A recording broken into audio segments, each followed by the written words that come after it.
Transparência e Código Florestal.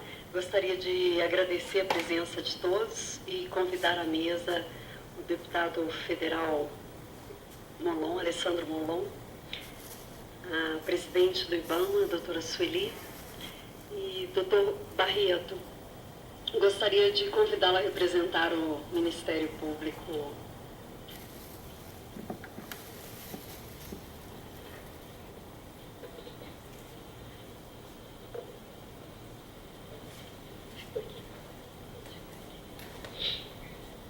Eu vou falar rapidamente sobre os nossos objetivos para o evento.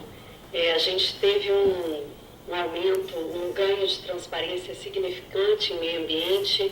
Não dá para negar que hoje o cadastro ambiental rural ele possibilita uma série de pesquisas e identificação de informações sobre o meio rural brasileiro que nunca foi possível antes desse processo de cadastramento e de criação de sistema de cadastro ambiental rural.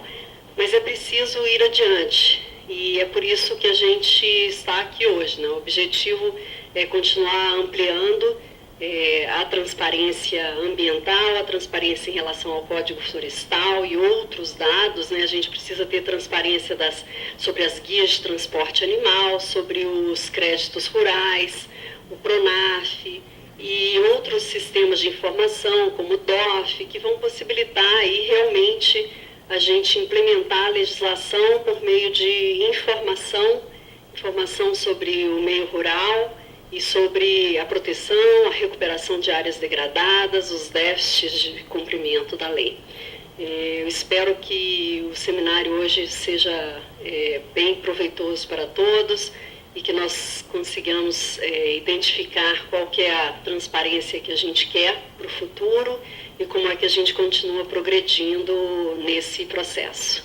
Muito obrigada a todos, bom dia, um bom seminário. Vou passar a palavra para o deputado Alessandro Molon. Muito obrigado, Roberta. Eu quero cumprimentá-la, cumprimentar a todos e todas.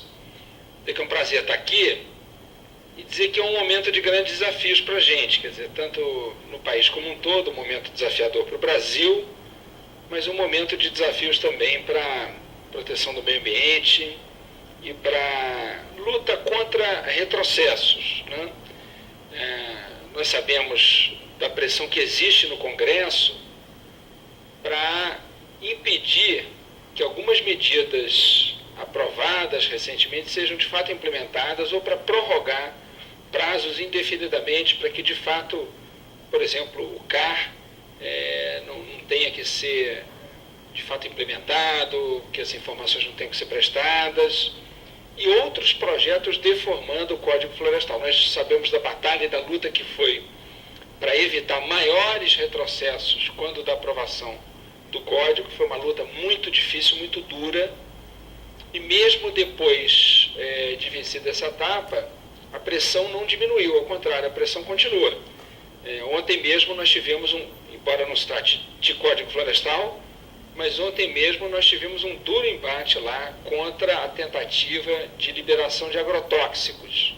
E vamos começar a luta de novo daqui a pouco. Eu saio daqui e vou direto para lá, quando novamente eles tentarão aprovar um projeto de lei que na prática quase que libera o registro de qualquer tipo de agrotóxico, mesmo aqueles que são que provavelmente causarão câncer, má formação fetal, mutações genéticas, portanto, problemas seríssimos para a saúde da população brasileira, e eles estão nesse fronte, né? Quer dizer, os ruralistas não se cansam.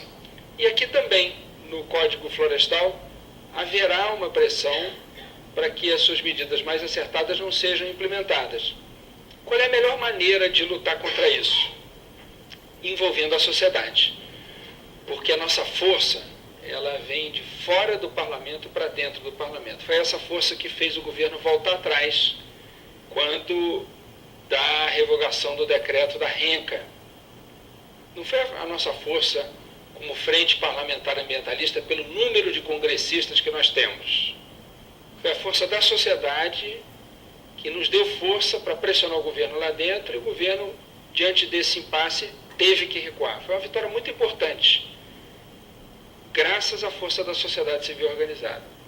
Por essa razão, a transparência no acompanhamento da implementação, da observância do Código Florestal, ela é a nossa grande aliada, porque na medida em que os dados se tornam públicos, eles nos ajudam a mobilizar a sociedade para pressionar o Congresso e o governo a fazerem o seu dever. E, enquanto isso, a gente tem que segurar as barreiras ali no Congresso.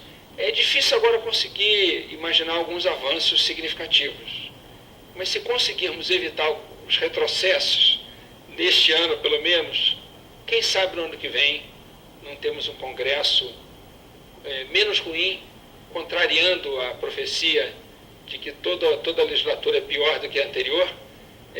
Quem sabe não temos uma sorte, né, consciência da população brasileira, quem sabe não escolhe um Congresso melhor e nos ajuda a, aí sim, não apenas evitar retrocessos, mas conquistar avanços na defesa do meio ambiente e, portanto, na defesa da vida no Brasil, em todas as suas formas, com as suas consequências para a vida humana que nós sabemos, né? O planeta permanecerá, talvez, pior graças à nossa ação, mas nós não permaneceremos se não soubermos cuidar do planeta, né? Então, o mínimo de sabedoria deve ser objeto de debate também nas eleições. E, por fim, uma palavra sobre as eleições. Eu acho que essa agenda de transparência e de implementação do Código Florestal, de respeito ao Código, ela precisa ganhar força nesses próximos meses para ser levada aos candidatos, quando eles estiverem definidos, para que eles sejam obrigados a assumir compromissos com essa causa, com essa bandeira e com a luta pela implementação do Código e suas consequências. Sob pena de nós vermos o debate da presidencial passar sem que os candidatos tenham se posicionado. É claro que há um debate aqui também com governadores, né? Mas especialmente o debate presidencial acho que tem que ser atingido por esse nosso tema aqui, e, portanto, uma agenda verde deve ser levada pelas organizações não governamentais. E o Observatório do Código é um ator muito importante nesse segmento para ajudar a elaborar com as outras entidades que estão aqui representadas e levar essa agenda verde para os candidatos para ver quais deles se comprometem com isso, assinam um compromisso, para a gente ter a chance de ter algum aliado ou alguma aliada na presidência da República. Muito bem, dito isso, eu quero agradecer o convite, saudar o Observatório do Código, agradecer a Roberta pela iniciativa, cumprimentar os demais membros da mesa e dizer que eu fico muito feliz com os trabalhos que vão se desenvolver hoje aqui. Eles podem nos ajudar muito e eu gostaria também de depois, embora eu não possa permanecer aqui com vocês durante o dia, eu tenho que ir para lá segurar as barreiras, gostaria muito de receber as conclusões, as opiniões, as ideias que vão ser levantadas, debatidas aqui, para que a gente possa lutar por elas no parlamento e na sociedade. Muito obrigado e parabéns aí ao Observatório do Código. Obrigado, Roberta. Eu queria só acrescentar, o seminário foi realizado em parceria do Observatório com o Imaflora e com o Instituto Centro de Vida, ICV. Eu vou passar a palavra para a doutora Sueli, presidente do IBAMA.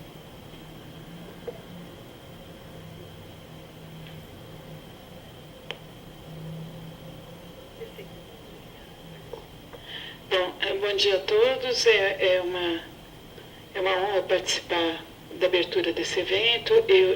Eu venho representando o ministro interino.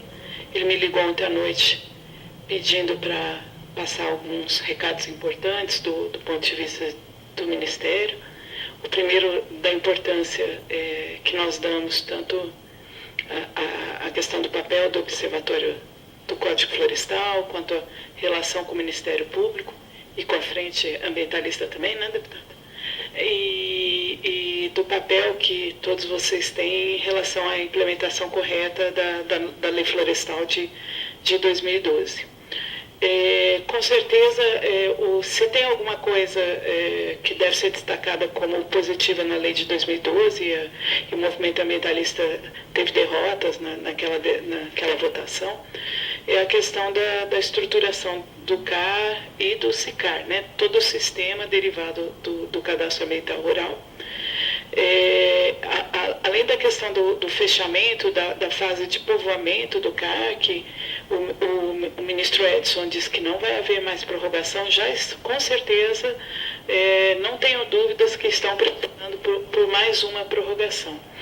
Por que eles pressionam, né? Porque o CAR está absolutamente quase todo povoado. Você tem 98% em termos numéricos de cadastros feitos, né? Não é tudo isso porque você tem algumas áreas de duplicidade, né? Então tem regiões em que realmente está faltando o cadastro. Mas por que a pressão, né? Porque no momento que você declara, está encerrada a fase de povoamento mesmo, passa a haver cobranças em relação ao programa de regularização ambiental. Então, você vai parar de ter que demonstrar só que está cadastrado e vai ter que demonstrar que você já está fazendo as medidas de regularização, né? O que a lei de 2012 fez não foi uma anistia, o próprio Supremo entendeu isso recentemente, mas não foi uma anistia porque está associada à questão das normas mais flexíveis, um programa de regularização em que você tem medidas que você vai assumir por compromisso que elas vão ser implementadas, né? Quando você fecha essa fase de povoamento do CAR, você passa os órgãos de fiscalização, o IBAMA e os órgãos estaduais, passam a chegar nas propriedades, não pedindo apenas o CAR, mas pedindo como é que anda seu programa de regularização, cadê as medidas, o que já foi implementado, então é bem mais complexa a fase de cobrança. E é essa fase que a gente quer começar a todo vapor agora, com o fechamento do CAR. Então, eu não posso falar assim, em nome do ministro, a possibilidade é zero de prorrogar, porque isso é um ato dele, né? Ele vai ponderar. O que eu ouvi em reunião no Ministério é a ordem do ministro de que não haver prorrogação. Isso foi bem claro para todos os dirigentes, na reunião dos dirigentes. O ministro Edson falou que não vai prorrogar. Tá? Outra questão que eu sei que o Ministério está desenvolvendo agora é a finalização das normas sobre a questão das cotas, né? Das cotas de reserva ambiental. Deve estar para ir um decreto para a Presidência da República num prazo breve. Mas eu queria detalhar mais para vocês o que tem a ver com o IBAMA, né? O IBAMA responde a partir da previsão expressa na lei florestal pelo novo sistema de controle da origem dos produtos florestais, o Sinaflor. O Sinaflor vem sendo... E o que é o Sinaflor? Eu já explico, ele é muito mais amplo que o DOF. O DOF é um módulo do Sinaflor. O que nós fazemos até agora passa a ser um pedacinho só do que o IBAMA vai controlar a partir de agora. O Sinaflor, ele passou a ser o sistema oficial no país desde o dia 2 de maio. Eu não prorroguei. Tá? Então, ele já está em vigor. Eu tenho 21 estados que já aderiram plenamente ao Sinaflor.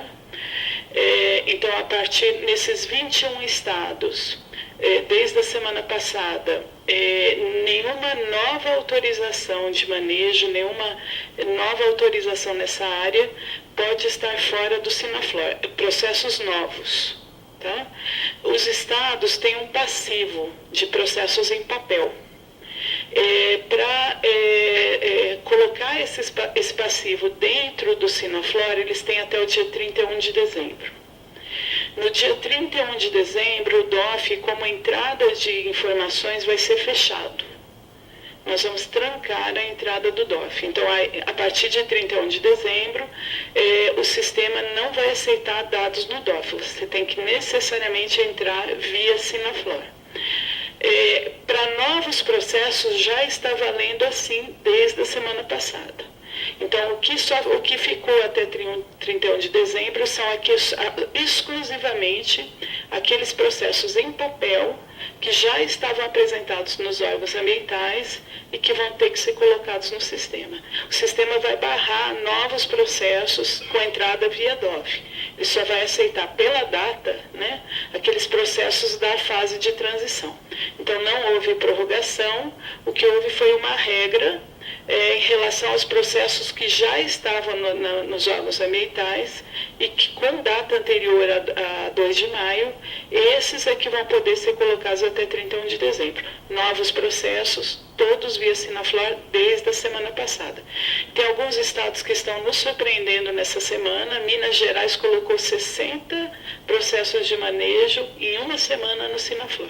A gente só via chegando coisa de Minas Gerais. Assim, tem alguns estados que estão mais ágeis que os outros, mas nesses 21 estados a adesão é expressa, é formal, ele já está tudo certo com o IBAMA. Tem 6 estados que falaram que não vão aderir plenamente, que vão integrar. Nós não temos problema nenhum com isso. São estados que têm sistema próprio e falaram, eu não quero pegar simplesmente o sistema do IBAMA e usar, eu quero passar os dados para o IBAMA. Então, o que foi feito? Foi feita uma lista de informações que o Sinaflor precisa, a lista completa de informações que o Sinaflor precisa. Você quer ter o sistema próprio, que o teu sistema é ligado ao licenciamento ambiental, não tem problema nenhum. Tá? Contanto que por meio de web service, por meio de TI, um sistema conversa com o outro. E tudo aquilo que o Sinaflor usa, você me forneça. É o único requisito. Foi falado isso para os estados desde o início, que poderia haver opção pela integração.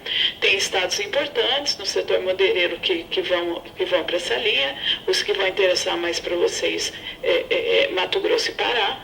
Tá? Eles estão entre os 6 que vão integrar.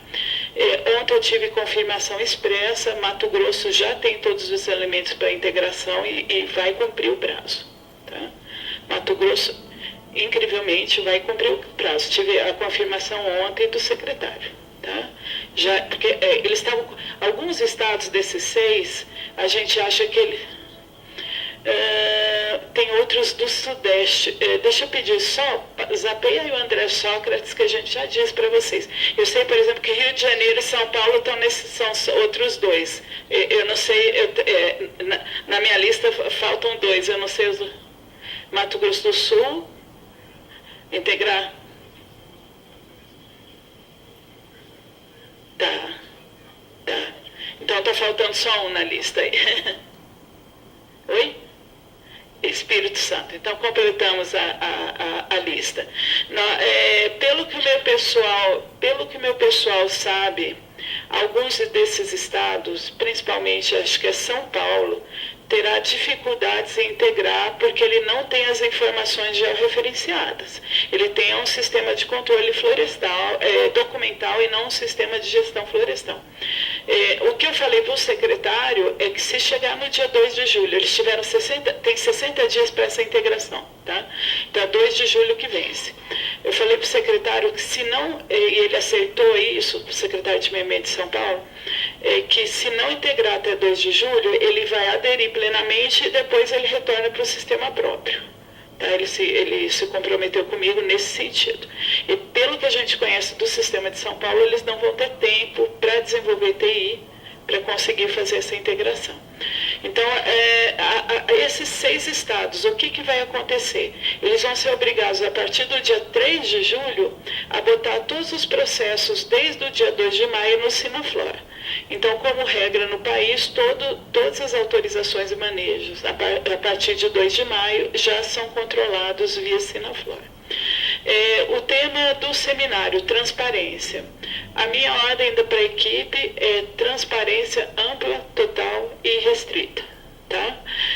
Nós vamos fazer, eu pedi para fazer uma alteração na hora de botar a público, para evitar polêmicas.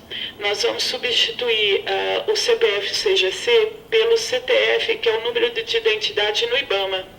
Todo mundo que faz qualquer coisa no IBAMA, entre aprovar uma hidrelétrica e comprar uma motosserra, tem um CTF, é a nossa identidade. Então, nós vamos substituir, provavelmente, vai ser a saída para evitar problemas jurídicos, mas vai 100% do material para a internet. O módulo DOF, a ideia é daqui 30 dias já estar na internet, o módulo DOF. Aí até dezembro a gente vai a cada mês liberando uma parte conforme a TI for me liberando os módulos de consulta. Mas o DOF, eu assinei lá a ordem de serviço para o pessoal da TI. Eles têm menos de 30 dias, porque isso foi uma semana atrás, eles têm menos de 30 dias para me disponibilizar na internet todo o módulo DOF já. Tá? Eu tenho dito para o ministro que eu só vou... só decisão judicial que me impede de colocar tudo isso na internet. Não há pressão alguma que me impeça de fazer isso. Tá? Não adianta marcar reunião, eu não estou agendando reunião sobre isso. Tá? Se realmente, assim, não tem... Gente, no mundo atual não tem história, não tem sigilo nenhum nesses dados. Eu tenho coisas no IBAMA que eu trabalho que tem sigilo.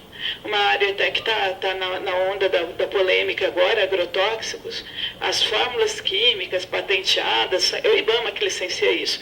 Isso a gente trata ainda em processo em papel, porque uma parte da parte do licenciamento de agrotóxico, do registro, é feita ainda em papel pelo sigilo. Tá?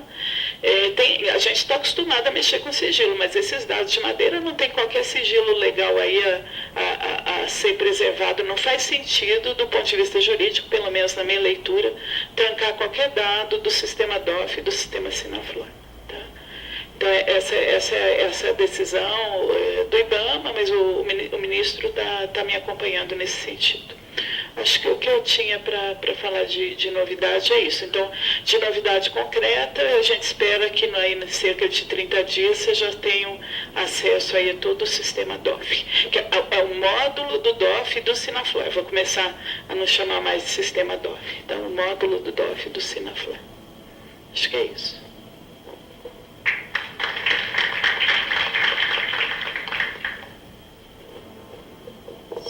Antes de passar a palavra ao doutor Barreto, Sueli, o Observatório, as 27 instituições do Observatório prestam total apoio à abertura dos dados do Sinaflor. Inclusive, gostaríamos que CPF e CNPJ também fosse disponibilizado, pois isso viabilizar. Mas a gente vai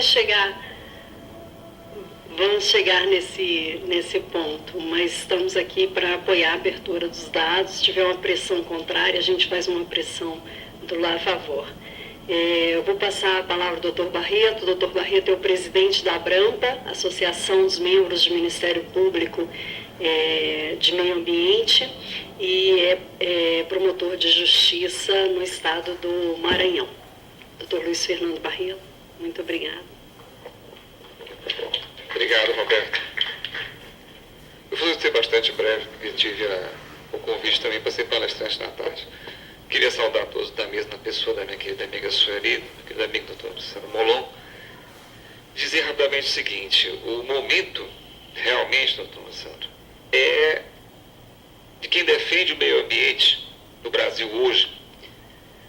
É como se estivesse na Batalha das Termópilas, aquela famosa batalha de 300 gregos contra milhares de persas, ou seja, de resistência, de não deixar que se passe um determinado ponto, porque se passar daquele ponto, fica muito mais difícil preservar o que tem. É mais ou menos a mesma coisa, né?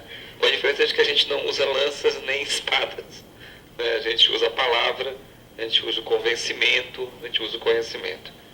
Então, basicamente, eu queria saudar a todos, dizer que o Ministério Público tem posições muito claras sobre a transparência, eu vou colocar na tarde, e dizer que o Código Florestal, para nós, não obstante a nossa posição, a ABRAMPA reúne os promotores de justiça de meio ambiente do Brasil inteiro, reúne também procuradores da República, que também são associados, também reúne procuradores do trabalho em menor número. Mas, basicamente, o promotor de justiça de meio ambiente, aquele que está nesse momento lá na cidade, no interior do Acre, ele se remete à ABRAMPA. Essa que é a verdade. Temos 21 anos de constituídos em São Paulo como uma entidade que agrega esse tipo de atuação. Ou seja, até porque os promotores de meio ambiente têm especificidades que as outras promotorias não têm. Um direito diferente, uma forma de agir diferente, necessariamente diferente. Mas dizer claramente que para nós, não obstante a nossa posição em relação ao código seja crítica do seu conteúdo, e nós mesmos tenhamos buscado junto ao Supremo a sua inconstitucionalidade, fui eu que assinei a representação que levou até as ADINs, nós somos cumpridores do ordenamento jurídico. Então, se há que cumpri-lo, vamos cumpri-lo então, e vamos cobrar o seu cumprimento. Contem conosco para isso, não tenho dúvida. Obrigado, e a gente se fala mais. Muito obrigada, doutor Barreto. Eu gostaria de agradecer a todos da mesa de abertura, do deputado Alessandro Molon, doutora Sueli, doutor Barreto. Eu gostaria de lembrar a todos que a gente está fazendo transmissão ao vivo. Se alguém for tirar foto, colocar a hashtag de olho no código, que é a nossa campanha para a implementação do código, e passar então aos trabalhos das mesas, a mesa seguinte da manhã. Muito obrigada.